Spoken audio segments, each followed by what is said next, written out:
नन्ही परी की कहानी।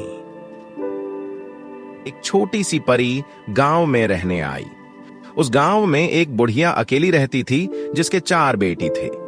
उस बुढ़िया को बहुत समस्याएं थीं, जैसे वह गरीबी में थी और अकेलेपन से परेशान रहती थी।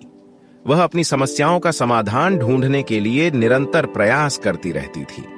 एक दिन गांव में एक नन्ही परी आकाश से उतर कर आई। वह परी देखती ही बुढ़िया की समस्याओं को समझ गई। परी ने बुढ़िया के पास जाकर कहा, मुझे तुम्हारी मदद करने का वचन दो। तुम्हारी हर समस्या का समाधान मैं दूंगी। बुढ़िया ने अपनी खुशी का अस्पष्ट व्यक्त किया और परी को उसकी समस्याओं के बारे में बताया।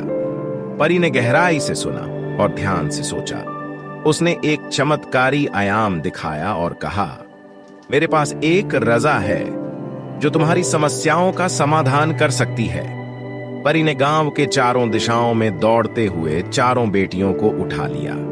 उसने उन्हें बुढ़िया के सामने लाया और कहा, ये 4 अमोल रत्न तुम्हारी समस्याओं का समाधान करेंगे। तुम्हें इनको बांटकर सबसे बड़ी समस्या का हल ढूंढना होगा। बुढ़िया ने चमत्कारी रत्नों को ध्यान से देखा और एक बेटी को चुन लिया। वह बेटी बुढ़िया के पास आई और कहा, मां, तुम्हारी सबसे बड़ी समस्या है कि तुम अकेली हो और तुम्हें समाधान ढूंढकर बुढ़िया की मदद की और उसे खुशी और संतोष से भर दिया।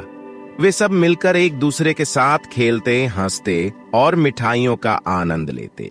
बुढ़िया की बेटियां अब उसके लिए सच्ची खुशियों का स्रोत बन गईं। गांव में खुशहाली छा गई।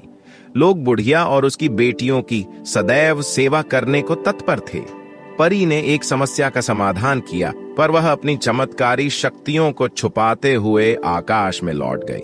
बुढ़िया और उसकी बेटियां खुशी के आंसू बहाती रहीं।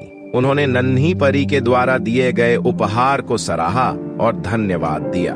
सबका जीवन फिर से रंगीन हो गया। इस कहानी से हमें यह सीख मिलती है कि हमेशा दूसरों की समस्याओं को समझें और मदद करें। हमारे पास असाधारण शक्तियां हो सकती हैं जो हमें और दूसरों को खुशी और समृद्धि में ले जा सकती हैं। जब हम सब मिलकर एक दूसरे की सहायता करते हैं तो हम खुद और दूसरों को खुश और प्रसन्न बना सकते हैं। बुढ़िया, उसकी बेटियां और परी ने साथ मिलकर सभी को खुशी और समृद्धि से भरा जीवन दिया।